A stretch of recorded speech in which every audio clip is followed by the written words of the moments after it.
Olá! Olha que alegria poder estar aqui com vocês. E hoje, gente, eu vou participar da minha segunda situação, onde eu deixo de ser psicóloga. Hoje eu vou ser simplesmente uma pessoa que estará fazendo a entrevista com o nosso convidado de hoje, que é o Dr. Jader Borges, né? Gostaria de dizer que o senhor é muito bem-vindo aqui nesse dia, aqui na nossa cidade. Hoje, na palestra, eu vou te contar como é que eu conheci o senhor pela primeira vez, né? E vou começar já com as perguntas, porque quem está em casa tem dúvidas a respeito de como nós trabalhamos na educação de filhos. Eu queria contar para vocês quem que é o Jader Borges. Ele trabalha muito com crianças, gente. Ele estudou na Alemanha, fez mestrado lá, né? Ele trabalhou no ex-secretário geral do Trabalho com a Infância, em Goiânia, exatamente. Aqui, isso. Na verdade, todo o Brasil. Isso foi do ano 2006 a 2010. Então, eu fui secretário nacional da Infância, da IPB, e foi um tempo muito bom de aprendizado. Hoje eu resido em Goiânia. Reside em Goiânia, gente. A gente tem um pouquinho de lá com a gente hoje, um pouco. Que bom. E hoje, o nosso assunto nas mulheres modernas é o que estão fazendo com os nossos meninos. Nós estamos muito preocupados com as questões que estão sendo vivenciadas. A gente observa isso no número crescente de meninos sendo trabalhados dentro de um consultório de uma clínica de psicologia. E é uma preocupação nossa porque está acontecendo algum desnivelamento. Quais são as coisas que eu mais ouço no dia a dia? Karine, eu tenho alguns medos. Por exemplo, eu preparo a minha filha, ela estuda, ela se dedica, a gente estimula, coloca em tudo quanto é curso, e de repente, quando ela está lá na faculdade, bem colocada, bem dedicada, ela fica sem opção de homem para estar ao lado dela. E aí, a dúvida que os pais se fazem é assim: que tipo de homem minha filha vai namorar? Porque às vezes está faltando iniciativa, às vezes está faltando capacitação de um rapaz que vai, que toma atitude, que decide, que faz. Porque toda mulher ela tem o desejo real, não é imaginário, ele é um desejo real que esse marido esteja na frente dela, não é? E o que os senhores me diz a respeito do que está acontecendo com os nossos meninos? Da onde surgiu essa sua preocupação, que foi aonde eu cheguei no senhor, que foi ouvindo uma palestra sobre meninos, que eu achei tão boa, que eu pensei, não pode ficar só comigo, eu tenho desejo de passar para vocês, e é por isso que eu sou agradecida do senhor ter vindo aqui, transmitir para o nosso público, né? O que o senhor nos diz, doutor? Karine, em primeiro lugar, um prazer estar no Paraná. Eu tenho um coração paranaense, tenho uma filha paranaense, e graças a Deus, voltar a essa terra é um privilégio. Parabéns por sua iniciativa, parabéns pelo seu trabalho, sua visão. Tudo começa com uma visão, não é? A gente tem que ver o que está acontecendo. Jesus Cristo, ele nos disse algo que deve ser marcante também. Ele disse: quem tem ouvidos para ouvir, ouça. Todo mundo tem orelhas, mas nem todo mundo tem ouvidos para ouvir. Na mesma linha, tem pessoas que têm olhos, mas não veem o que está acontecendo. Então, desde os anos 1980, mudanças têm acontecido no mundo. O mundo, a partir de 1980, ele foi se tornando um mundo globalizado. Até então, antes disso, os países eles tinham suas vidas próprias, suas características próprias, suas culturas bem visíveis. Mas hoje não. Hoje você vê que o comportamento das pessoas é um comportamento praticamente linear mundial. Então, com a mudança de tudo isso, claro que mexeu com todo mundo, literalmente. Eu acho que a criação e a geração de meninos e meninas, que são chamados até de milenais, porque eles nasceram para vivenciar a infância, a adolescência e juventude já num novo milênio, que eles já nasceram sob uma influência que não tem mais volta. O perigo é para onde se vai. Antigamente, meninos e meninas podiam brincar na rua. Aqui em Cascavel, quantos meninos brincaram na rua, andaram de bicicleta, iam para outros bairros? Isso já não existe mais, literalmente, isso já não é mais possível. Eu acho que, assim sendo, a dificuldade está em como ver a infância nesse presente milênio. Eu concordo.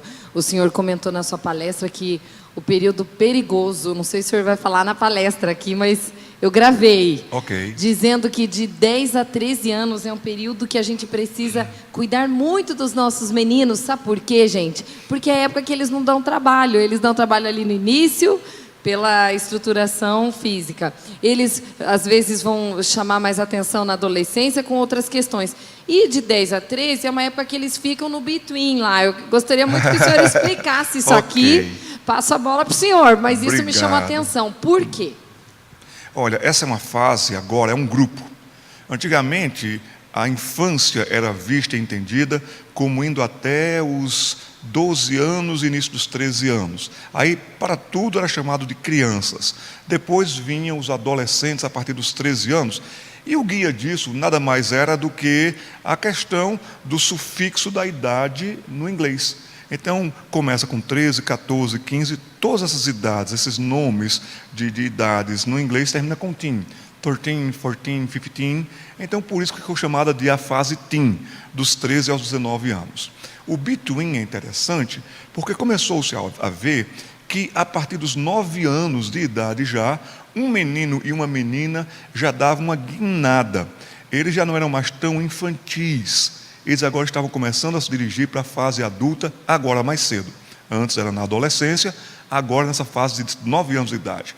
Então, conveniou-se chamar quem está aí com a sua faixa de idade de 9, 10, 11, 12 anos de twins. Mais uma vez, o sufixo da palavra between em inglês, que é a palavra entre. Está entre a infância e a adolescência. Este grupo hoje é um grupo extremamente visado pela mídia, extremamente visado pelo marketing. Eles estão agora vendo que são meninos e meninas muito rápidos de análise. Você tem 3 meninas, tive um pouquinho de convivência com elas e já vi que as suas 2 meninas, a sua mais velha, que está aí com seus 10 anos, já tem um pensamento analítico que você, quando tinha 10 anos, não tinha. Faz sentido, totalmente. Então, hoje, o próprio grupo de pessoas da mídia, esse grupo tenta alcançar já aí marcas e comportamentos. Existe um autor norte-americano que diz assim: nós antes criávamos modas, tal tipo de roupa, tal tipo de tênis, tal tipo de corte de cabelo, mas então ele disse, não, é melhor a gente criar comportamentos, porque comportamento fideliza. E se a gente pegar essa faixa de idade dos betweens, dos twins, e eles ficarem fiéis ao que nós colocamos, nós vamos vender muito mais para muita gente, por todo o tempo. E, gente, é muito sério isso daí, porque é a hora que eles realmente começam a ficar mais na deles, eles começam a ficar nos seus quartos. E a gente precisa estar atento, porque o fato deles não darem, entre aspas, trabalho nessa época, faz muitos pais folgarem. E isso é uma armadilha invisível, que se isso não for cuidado, é nessa hora que você precisa parar para capacitar, para instruir, para investir e não respeitar esse tempo deles de quietude, porque eles têm dúvida. Eu vejo assim, a menina, desde pequena, ela está com problema na escola, ela vai lá e chama outra amiguinha e ela conta. O menino, ele não tem para quem contar. Eu achei tão interessante que eu estava com um jovem que está na faculdade, ele estava de férias aqui em Cascavel, e eu perguntei, o que você tem feito nos teus dias de férias? E eu olhei para ele e eu falei aquilo que todos os jovens que estavam de férias estavam me dizendo. Eles falaram assim, Karine, todos eles, dizendo assim, eu estou acordando tarde, estou assistindo um monte de seriado e estou aproveitando meu dia o máximo só comendo.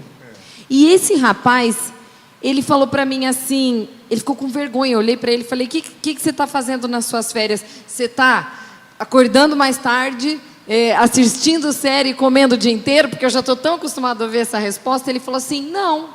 Eu falei, mas o que você está fazendo? Ele, eu estou estudando sobre engenharia mecânica e tentando entender a dinâmica que ocorre dentro das hélices de aeronaves, não sei o que, não sei o que. E ele começou a explicar, e quando ele me disse isso, ele ficou com vergonha de me dizer. Uau, que coisa. Ele teve a dificuldade de assumir que a escolha dele não estava sendo a escolha de todos os outros amigos. E aí aquilo me chamou a atenção, porque o menino, ele tem essa coisa com a identidade. O senhor concorda que isso é um ponto que a gente precisa trabalhar nesses meninos, de defender que muitas vezes eles têm vergonha de defender a opinião, mas que vale a pena manter por aquilo que é correto. até eles podem ser vistos como esquisitos, Aham. não é? Porque não estão indo com a maioria. Karine, você levantou uma questão muito importante que os pais devem ter atenção, ainda para a idade dos twins, dos betweens aí então. Perceba que aí tem acontecido uma transformação seríssima que se chama de adultização da pessoa, que ainda não tem uma estrutura emocional, não tem ainda uma estrutura social, econômica, etc., para ser independente. Mas a independência deles é impressionante. Quando você vai num shopping center, você já vê os meninos agindo como rapazes, tendo eles 11 anos de idade. Você vê meninas com 12 anos de idade, 10 anos de idade, já se comportando como moças, algumas até já tendo trejeitos até sedutores, digamos assim. Então, a deformação do processo natural de desenvolvimento, crescimento, está sendo rápido e está sendo algo que chama a atenção, porque depois, você queimando etapas, lá na frente você vai ter vazios. E tendo vazios, então você vai tentar preenchê-los. Quanto aos rapazes, eles vão amadurecer um pouquinho mais tarde do que as moças. As moças amadurecem até muito mais rápido, é verdade, do que os rapazes. Mas ainda, uma pessoa de 11 anos, 12 anos, 13 anos, está muito mais perto da infância ainda. Então eu diria, é o tempo ainda de aproveitar para brincar, e muito ainda, brincadeiras lúdicas, brincadeiras que as pessoas possam aproveitar muito bem. Nas férias dá essa desregulada mesmo. Na juventude, acorda tarde, come um monte de besteira, assiste todos os seriados, mas também não pode perder uma base de horários. Senão daqui a pouco, quando você retorna para as aulas, você vai ter dificuldades e problemas. Nas férias, esse garoto, esse rapaz que você falou, que foi estudar, ele estava aproveitando as férias do modo dele. Ele estava investindo no modo dele. Então, permitir que as pessoas gostem de fazer aquilo que sentem prazer. O caso dele é estudar. Tem outros que gostam de passear, andar de bicicleta, tem tantas coisas mais aí importantes que devem ser incentivadas pelos adultos. Senão, vai ficar o dia todo dentro do quarto que dorme e dentro da sala da TV e não vai aproveitar a vida, vai até ficar carente de vitamina D, porque nunca vai ver o sol. E faz todo sentido, né? Eu queria perguntar qual é o maior desafio que o senhor entende que está ocorrendo entre os meninos e na educação das meninas. Entre os meninos, o que eu tenho me preocupado desde os anos 90, principalmente depois acelerando-se nos anos 2000 em diante, no período de 2000 em diante, é uma baixa masculinidade. Eu tenho visto que os meninos de hoje estão ficando muito inseguros, estão ficando já alguns deles sem iniciativa, aí a coisa vai crescendo em preocupação, porque alguns estão ficando moles, alguns estão ficando frouxos e outros estão ficando folgados. Essa é uma expressão em São Paulo que as pessoas deveriam entender mais no Brasil. É menino que não quer fazer nada, assumir nada, e daí ele quer levar isso para o restante da vida. É um grande perigo. Como que o senhor capacitaria esses meninos? Compromisso e responsabilidade.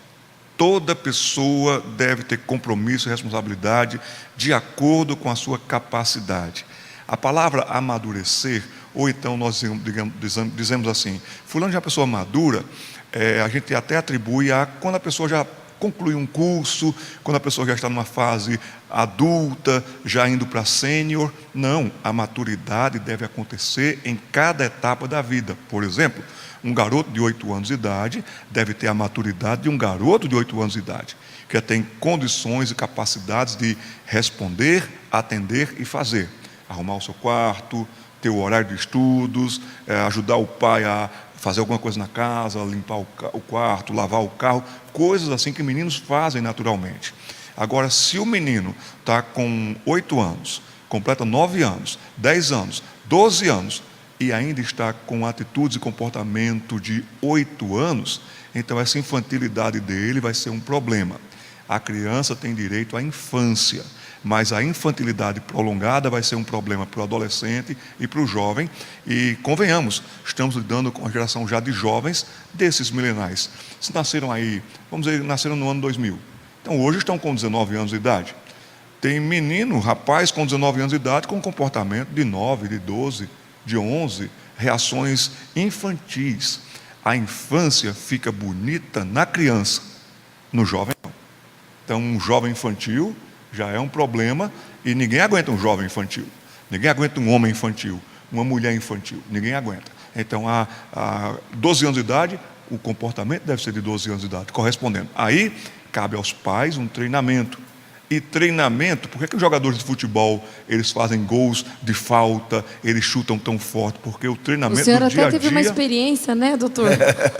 A gente estava almoçando hoje, ele estava contando, o senhor teve experiência. Quer contar rapidinho, porque daí fica fácil. Eu tive o privilégio de trabalhar com os atletas de Cristo do Brasil, isso ali quando o movimento estava começando nos anos 1980. Quem eram os jogadores ali? A gente tinha na seleção brasileira, tinha o Silas, tinha o Jorginho, o Bismarck, que jogou no Vasco da Gama. Nós chegamos um momento no Brasil a ter em cada grande clube, Santos, Palmeiras, Curitiba, nós chegamos a ter de 1 a 3 atletas comprometidos com o Evangelho de Jesus Cristo. E na seleção brasileira, em cada Copa de 86, 90, 94, nós tivemos atletas comprometidos com o Evangelho atuando pela seleção brasileira. Olha que legal. Foi muito legal. Isso é uma experiência riquíssima. Desculpa, o senhor estava comentando que assim os pais têm que fazer treinamento como se fosse de jogadores, isso? Eu acredito que sim. Como? Como que um paizinho que está lá preocupado que o seu filho não sai do videogame, está lá com 30 anos e, sei lá, de repente não... Gente, eu estou vivendo situações que eu chego a ficar abismada. Eu tenho... Qual que é o maior desejo de um rapaz? Aos 18 anos é conseguir carteira de motorista. Eu estou acompanhando situações clínicas onde eles completam 18 e eles não têm mais o desejo de fazer carteira. Pois é. Porque eles não saem do videogame, gente. Karine, isso é uma coisa que me deixa apavorada, porque alguma etapa está sendo queimada. Tem garotos esse tipo de pai que está ouvindo, o que ele faz? Pois é, tem garotos de 30 anos que não sabem andar de bicicleta. Não é? Então, etapas foram queimadas, momentos importantíssimos para a estrutura emocional, psicológica, física, mental de uma pessoa, essas etapas foram queimadas. Tem um autor norte-americano chamado Mark Twain. Mark Twain diz uma coisa que eu gostaria que vocês gravassem, que anotassem, marcassem, colocassem na porta da geladeira por um tempo, até que vocês se habituassem. Mark Twain dizia: mais fácil do que sair é não entrar. Explicando isso, mais fácil do que sair de uma dívida é não entrar na dívida. Mais fácil do que sair do alcoolismo é não entrar no alcoolismo. Mais fácil do que sair de um casamento problemático é não entrar num casamento problemático. Então, mais fácil do que sair é não entrar. Então, os pais hoje têm facilitado tanto a vida dos meninos, lhes dando tanto acesso a tanta coisa, que isso entra na vida do menino. Aí depois o pai: menino, para de jogar, menino, sai da frente da TV, menino, vai dar uma volta. Aquilo já entrou na vida do menino. Então, tens que ter muito cuidado com as redes sociais, tens que ter muito cuidado com a internet, tens que ter muito cuidado com jogos. Estudando professores norte-americanos, por exemplo, eles dizem que uma pessoa não deveria ter celular até pelo menos os 15 ou 16 anos de idade. Não deveria ter nenhum celular, porque a fase que eles estão queimando, eles estão investindo a vida toda na tecnologia. Tem uma geração já vindo aí viciada em tecnologia. Existe um professor alemão chamado Mark Spitzer, que ele dizia que essa geração já de dementes digitais sabem tudo da tecnologia. Mas se perguntar quem descobriu o Brasil, é demente para essa resposta. Vamos andar de bicicleta? É demente para andar de bicicleta. Olha, que coisa bonita aquilo. Ele não sabe diferenciar uma vaca de um cavalo, quase que. Isso mesmo, a gente vê essa realidade e ela é preocupante para a gente, cada vez mais. Eis a nossa parte, né?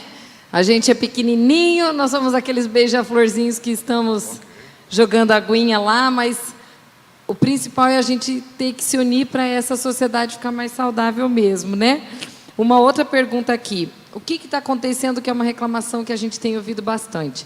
Muitas mulheres casadas estão reclamando porque estão com homens com pouca iniciativa. Aí não estou falando de meninos nem de jovens, mas infelizmente é uma coisa que tem acontecido numa dimensão muito alta. E a pergunta é: dentro do seu conhecimento, dentro dos casos que o senhor acompanha lá, depois até eu quero que o senhor conte para a gente a história da carta do Isamitiba, né? Ai, também, ele até trouxe, gente. Mas antes do senhor mostrar, eu quero que o senhor fale para mim o que está acontecendo. Porque a mulher, ela quer um homem que ampare, proteja, que pegue, que beije. E agora está tendo uma inversão dessa masculinidade aí. O que o senhor teria a dizer sobre isso? Exemplo, falando específico sobre passividade. Uau, que palavra impressionante e que não cabe bem para o homem. Não cabe, gente, não está na natureza do que Deus quer que o homem seja. O homem foi criado por Deus, a ordem da criação. Deus criou o homem primeiro, o homem foi criado primeiro, não foi por acaso. Ele foi criado primeiro porque ele tem que ter a primeira iniciativa também. Ele tem que ter a primeira postura. O homem tem que ter uma ação que tranquilize a todos da sua casa. Não é questão de ser machista ou feminista. É questão do equilíbrio para que a canoa não vire. Você lembra daquela cantoria que cantávamos quando criança, a canoa virou? Imagine você estar no Rio Paraná, pescando, aí de repente alguém vai lá, faz um gesto errado na canoa e a canoa vira com os apetrechos todos lá. Aí vira, cai todo mundo na água, num ambiente agora que não é nosso, nós não somos aquáticos. Até você tentar fazer com que a canoa desvire, vai ser muito mais peso, muito mais complicação. Aí a gente ainda consegue recuperar algumas coisas, consegue voltar para a canoa. Ufa, todo mundo subiu na canoa. Olha que experiência terrível. Mas aquela música continua dizendo assim: a canoa virou e tornou a virar. Poxa vida, parece que não teve um aprendizado. Aí vai dizer, foi por causa de fulano que não soube remar. Agora você vê, tudo tem uma causa. Se o homem se retrai naquilo que é dever dele, atuar, assumir, a mulher, ela também por natureza, ela vê aquilo, ela vai querer tomar alguma atitude. Não tendo a experiência, nem a formação, nem sendo da natureza dela tomar aquela atitude que para ela é um terreno estranho, mas para o homem é um terreno natural de decisões, então a coisa começa a ficar pesado para a mulher e o homem começa a retroceder e a ficar mais e mais passivo. Você tem um livro aí muito bom do Doug Wilson. Doug Wilson conta uma história. A gente até comentou sobre ele na última palestra. Que né? bom, pregador norte-americano fantástico. Doug Wilson contou uma história. O senhor quer mostrar ali? De que aqui está. E eu recomendo esse livro, Futuros Homens. Você pode conseguir através do Centro de Literatura Reformada. Entra lá no site que você consegue. Eles enviam para todo o Brasil e não foi combinado isso aqui não. Ah, não foi mesmo. Ó, já aproveita aqui e comenta sobre esse aqui também. Tony Evans, ele faz um trabalho muito bom de o senhor quer mostrar ali para elas? Recuperação da masculinidade em baixa dos homens.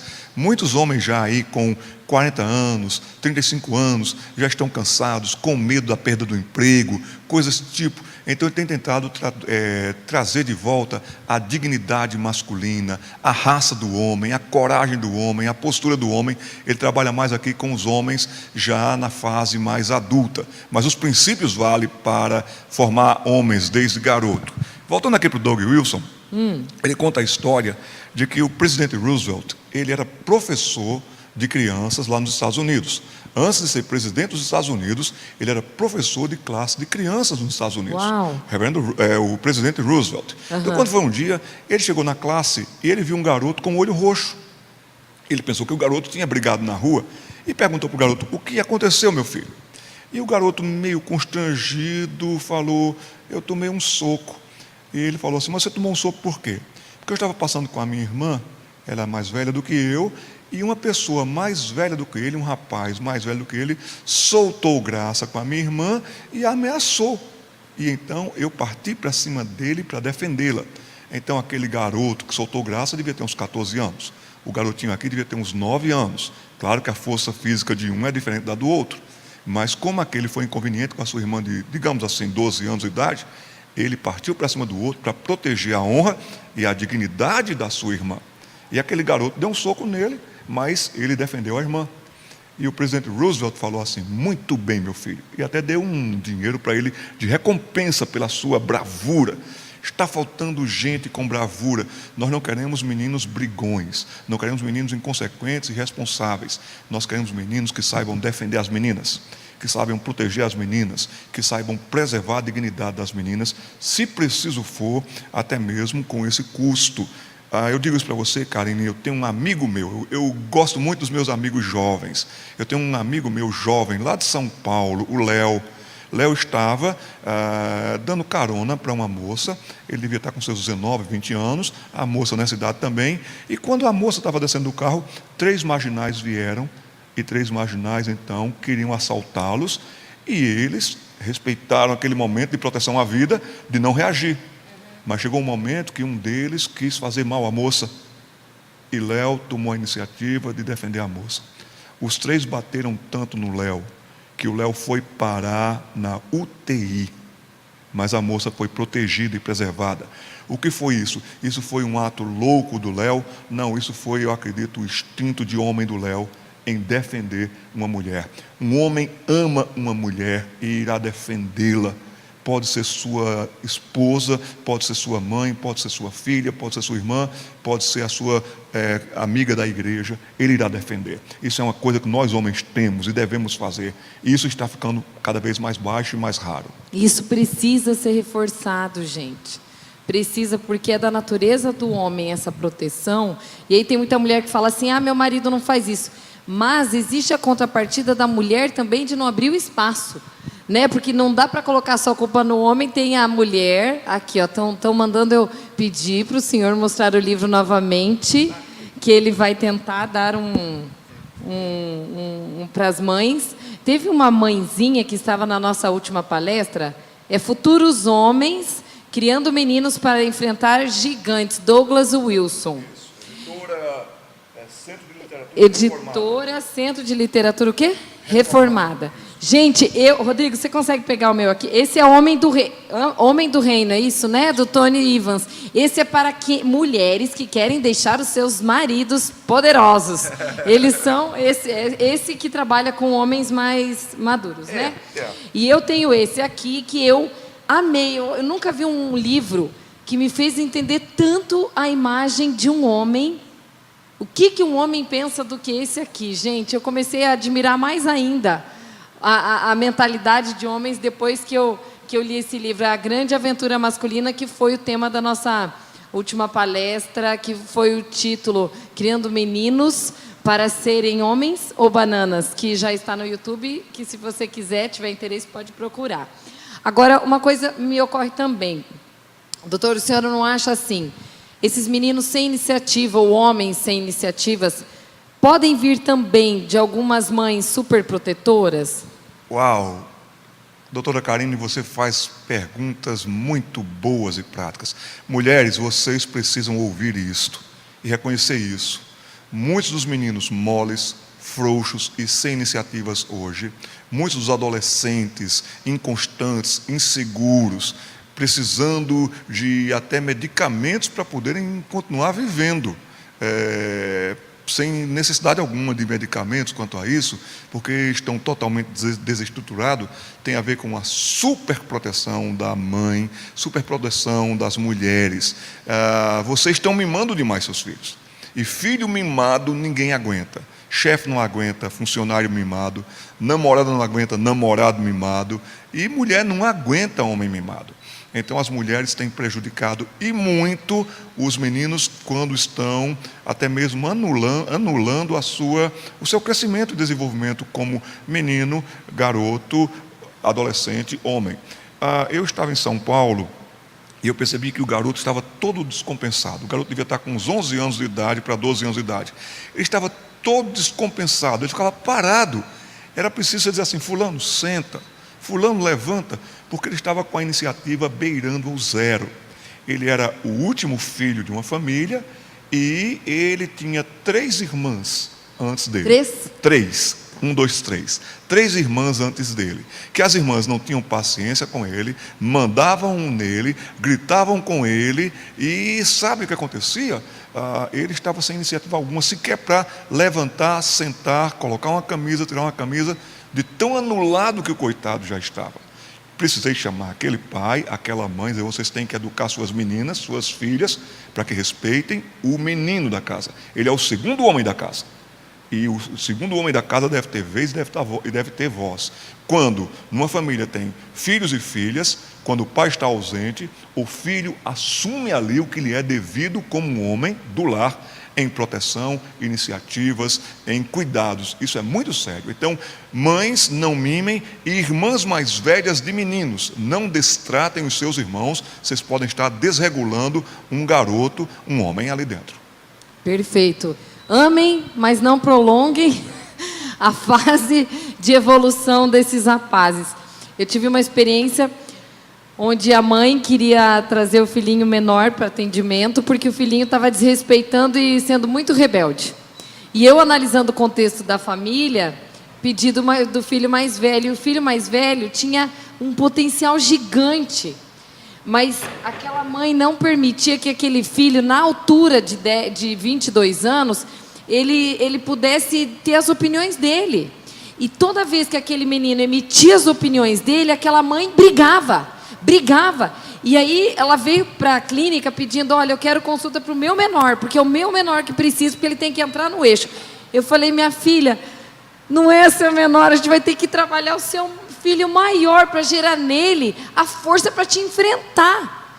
Uma coisa não é desonrar pai e mãe, mas com 22 anos, ele não pode estar só concordando com você, ele precisa estar tendo a noção de que ele precisa trilhar um caminho pessoal. Para ele passar por essa fase de identidade estabelecida interna, é natural que ele desaprove as atitudes dos pais e ele consiga tentar ultrapassar isso daí.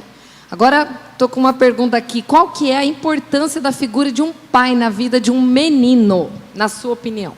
A importância do pai na vida de um menino e de uma menina também é tão importante, é tão central, é tão fundamental, que pode comprometer diversos tipos de desenvolvimentos numa pessoa ainda na fase infantil, infanto-juvenil. E eu diria para você, doutora Karine, que essa é a minha visão, estudos, tenho lido bastante sobre isso, até mesmo questões da própria sexualidade de uma pessoa, seja um menino, seja uma menina, a figura do homem é presença marcante no desenvolvimento das pessoas. O pai, por questão de trabalhos, viagens e tudo mais, ele tem talvez menos tempo com os filhos, mas menos tempo não significa que ele não tem tempo nenhum. Ele pode aproveitar melhor o seu tempo. Filhos e filhas vão entender que o pai, tendo menos tempo, aquele tempo que ele lhes dedica e devota é um tempo preciosíssimo. Agradecerão, respeitarão e se lembrarão dos pais que, mesmo chegando em casa cansados, eles ainda têm um tempo para os filhos, com os filhos, e até mesmo durante a semana em atividades para cada um dos filhos. Se você tem 3 filhos, 4 filhos, 2 filhos, 2 filhas que sejam, cada um deles precisa da companhia, presença e acompanhamento do pai. É fundamental o pai presente. Para isso, nós precisamos que as igrejas orientem melhor os homens a serem pais. Por isso que precisa pontualmente isso acontecer, concorda? Acredito. Né? Hoje eu estava atendendo um casal e eu lembrei de quando eu casei, e na hora de eu sair do casamento, eu olhei meu pai e eu falei, pai, eu não sei onde que eu coloquei meu anticoncepcional, porque eu, a partir daquele momento, né, já estava me preparando para a consumação, e eu olhei ele e eu fiquei com vergonha, eu falei, ai meu Deus, ele não vai mais me olhar como aquela menininha, né? E ele chamou o Adriano num canto e ele disse, agora você assume, é com você, a minha parte eu fiz, está aqui a minha filha. Então, assim, é o que você disse, o pai pode não estar todo o tempo como uma mãe está, né, com a gente, mas todos os momentos que eu precisei da definição, do olhar, da fala, da palavra, ele aparecia do nada. Pois é. E é tão engraçado, podia ser minha mãe que podia estar lá, né, mas aquela hora era ele me dando tchau e a gente partindo. Olha que lindo. Eu digo uma coisa interessante, né? Tenho 2 filhas. E as filhas têm uma amizade muito bonita com a mãe. E ligam para conversar com a mãe. E muitas coisas com a mãe. E passam muito tempo conversando com a mãe. Elas moram em Ribeirão Preto, nós moramos em Goiânia. Mas quando acontece alguma coisa que quebrou alguma coisa em casa onde elas residem, lá em Ribeirão Preto, ou alguma coisa, pai, já é mais comigo. Aí quando foi um dia, minha filha teve um acidente, um motoqueiro bateu no carro da nossa filha. E na mesma hora ela ligou lá em casa, e a primeira vez foi: mãe, pai está aí. Então o pai é esse amigo, é esse companheiro, é essa pessoa que, mesmo de longe, a minha primeira preocupação foi acalmar a minha filha e depois cuidar dos detalhes. Aí disse: passe para o rapaz, para o motoqueiro. Conversei com ele, foi uma conversa respeitosa por telefone. Ele entendeu que estávamos a quilômetros de distância, mas que eu iria ouvir minha filha e que nós iríamos respeitar tudo o que fosse possível de ser respeitado para uma solução. E graças a Deus ele também foi muito atencioso com a menina, não teve xingamento nem nada, porque senão eu ia lá conversar com ele, não é? Mas o homem é fundamental em todo o tempo. E sabe, Karine, você mesmo já sendo uma mãe de 3 filhos, uma esposa excelente, tem tantas coisas que você gosta de ouvir o conselho do seu pai, a fala do seu pai. É assim. É assim. Agora tem uma pergunta da doutora Luciana Hipólito, que eu amo, maravilhosa, dermatologista. Eu tenho a honra de trabalhar com ela, ela está aqui com a gente, mas a Camila está me mandando aqui a pergunta que ela fez essa tarde para o senhor responder. Por que os meninos têm mais tendência de se envolver com vícios? Drogas, jogos, bebidas, coisas assim, áreas afins. A natureza masculina é desbravadora. A natureza masculina é de raça, de garra, de competição, de competitividade, de mostrar que é macho, que é homem. Isso é muito da nossa natureza.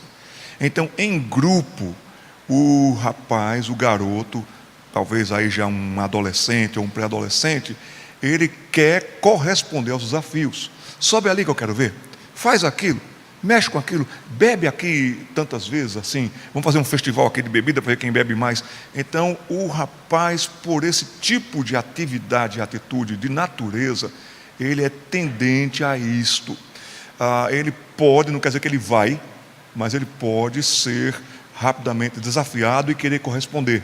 Eu vejo muito por aí esse tipo de atitude. Claro que tem outros fatores mais, claro que tem fatores emocionais, tem fatores sociais, são fatores de risco, mas o que me assusta hoje é que a gente está vendo até mesmo as meninas entrando em vícios mais rápido do que os rapazes. Em universidades, aqui em Cascavel também, vá uma sexta-feira em universidades e vá dar uma olhada nos bares em derredor. Em São Paulo, tem universidades que já não estão conseguindo ter aula na sexta-feira à noite, porque o pessoal está nos barzinhos. Todos os alunos estão nos barzinhos e, principalmente, infelizmente, o número feminino não para de aumentar. E as meninas estão se tornando já tendentes à bebida e a ficarem embriagadas, bêbadas, muito rápido. Então, a natureza, eu acredito, tanto masculina como feminina, por decorrências tantas das mudanças no mundo, ela está precisando sossegar um pouco, ter mais calma, ter mais tranquilidade. Está muito acelerada, está muito agitada e está entrando de cabeça sem refletir. Quem entra de cabeça sem refletir, quebra a cara. Faz sentido, sim, com certeza. Gostaria de te perguntar uma coisa de uma mamãe que perguntou aqui para mim, tá? É possível um homem deixar de ser banana? Uma esposa falou isso e eu estou transmitindo a pergunta, gente. Que pena quando alguém sai do reino animal e passa para o reino vegetal. O homem banana. Olha, nenhuma mulher merece um banana. Moças que estão aqui, por favor, não namorem bananas. Tem um ditado popular que diz assim: antes só do que mal acompanhado. E se você está sentindo necessidade de namorar alguém e tal, sabe que é um banana, você vai se frustrar. Porque o relacionamento é para encontro e crescimento. Encontro e crescimento, aí vem daqui a pouco o entendimento, daqui a pouco vem a união, que vai gerar unidade. E um banana não permite isso para você. Dá para se recuperar um banana? Dá. Vai dar mais trabalho. Eu acredito que nós precisamos voltar a ter as sociedades domésticas na igreja. Como presbiterianos, eu sei que muitos irmãos que estão nos vendo, e outras pessoas mais, as suas denominações têm outros departamentos, mas nós temos desde cedo, para as crianças, a UCP, nós temos a UPA para os adolescentes, a OMP para os jovens, e eu acho que cada dessas sociedades Elas deveriam ser repensadas, bem trabalhadas, bem planejadas, até mesmo para que meninos que estão já na UCP, com alguma baixa de masculinidade ou na adolescência, serem incentivados, serem puxados para um padrão como eles deveriam chegar e conseguiriam. Faltam amigos, faltam incentivadores, faltam orientadores. Doutor, eu tenho viajado por esse Brasil inteiro, e o que é que eu tenho dito? Talvez alguns até já me ouviram falar isso. Lugar de homem é no departamento infantil. Nós precisamos de homens dando aulas na escola bíblica dominical. Nós precisamos de homens indo às crianças para falar para elas de Jesus Cristo, da palavra de Deus, porque o homem fará grande diferença ali. João Calvino dizia que para uma criança que não tem pai, não tem mãe, a igreja deve ser pai, a igreja deve ser mãe. Nos seus dias de João Calvino, haviam muitos órfãos, morria-se muito cedo.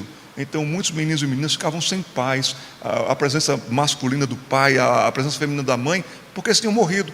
Mas infelizmente nessa geração de hoje, tem muitos meninos e meninas que têm o pai, têm a mãe, mas só por serem seus geradores, mas não seus educadores. Daí nós precisamos que os homens da igreja abram os olhos para ajudar também os meninos e meninas que estão chegando. Alguns deles não estão tendo orientação em casa. Com sabedoria, com prudência, a igreja pode também ajudar a suprir isto. Precisamos ter referenciais, precisamos ter apoio, precisamos ter propostas, precisamos ter meninos que apoiem outros meninos que estão passando por dificuldades. A palavra de Deus diz: há amigos mais chegados que irmãos. Então, e é também na hora da crise que a gente conhece que o amigo se transforma em um irmão. Assim sendo, a gente tem que criar alguns mecanismos para esses rapazes que estão com a deficiência, chegando ao ponto do bananismo, que eles possam ser recuperados o máximo possível e recuperarem a sua dignidade. O banana, se ele está consciente de que ele sofre disso, desse terrível problema, quem mais sofre é ele, e quem mais precisa de apoio e ajuda é ele. É ele, gente. E assim, às vezes dentro da realidade de cada um, você faça isso na sua profissão, né? O senhor é advogado, o senhor é, sei lá, professor de educação física, o senhor é um médico. Quando você recebe um homem, gente, valorizem, prestem honra no sentido de poder instruir, porque eles têm muitas dúvidas e eles têm vergonha de pedir, não é verdade? Eu estou aqui com o meu tempo tendo que ser respeitado, e eu, de forma objetiva, gostaria de encerrar com 2 perguntas brevíssimas, que nós já iremos iniciar a palestra. Mas eu não queria deixar de poder... Nós estivemos almoçando hoje, o senhor... Quem conheceu aqui o Isamitiba, ele foi um psiquiatra muito, muito bom, já faleceu. O Dr. Jader teve a oportunidade de estar com ele um tempo, e ele fez aquele livro Quem Ama Educa. Ele foi um estouro aqui, né? Eu lembro na minha adolescência, todos os pais só falavam dele. E o senhor estava relatando para mim que ele fez uma carta para o filho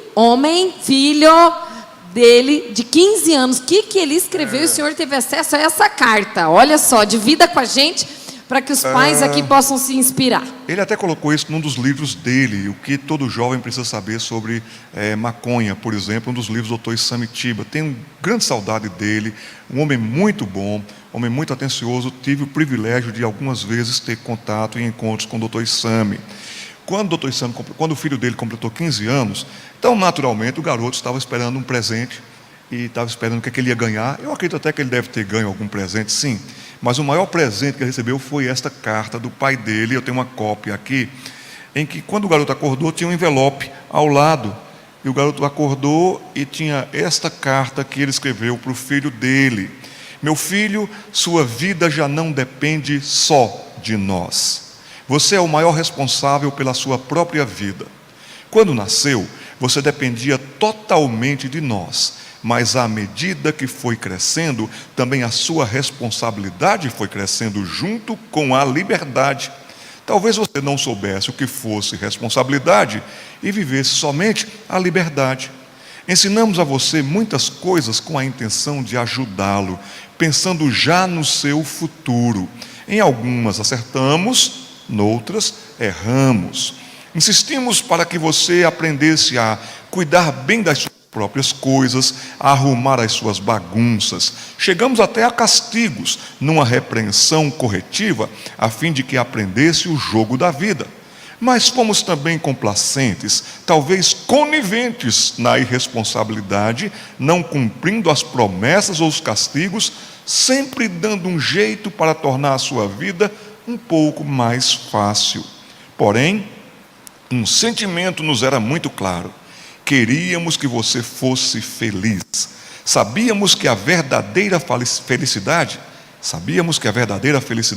não é gratuita, depende também do seu esforço. Hoje você é adolescente.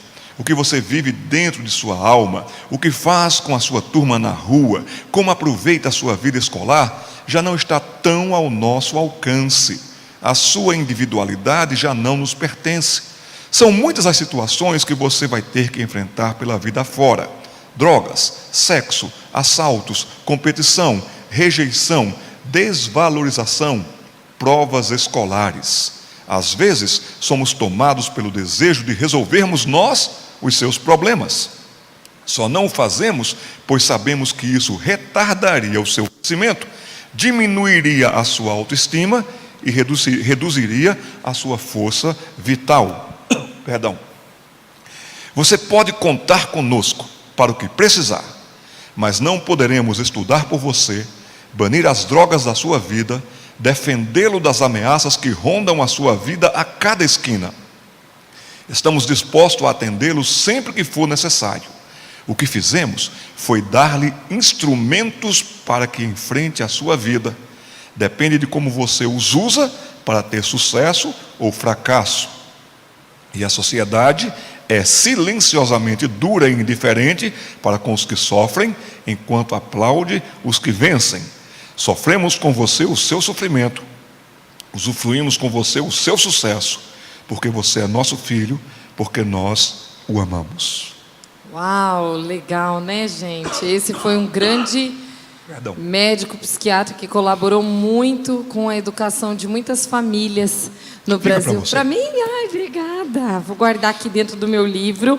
E a última pergunta, eu vou deixar para o senhor responder na palestra. A nossa pergunta é: o que é a primeira coisa que o senhor vai responder, então, na palestra? Só para o senhor tomar uma aguinha.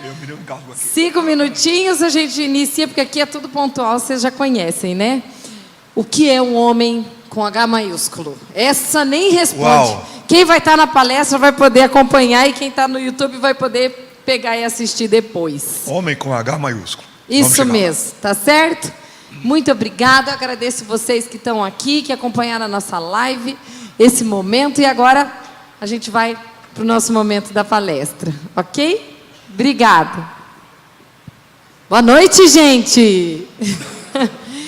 Nós estávamos aqui numa programação, então vocês se sintam muito à vontade, que em 5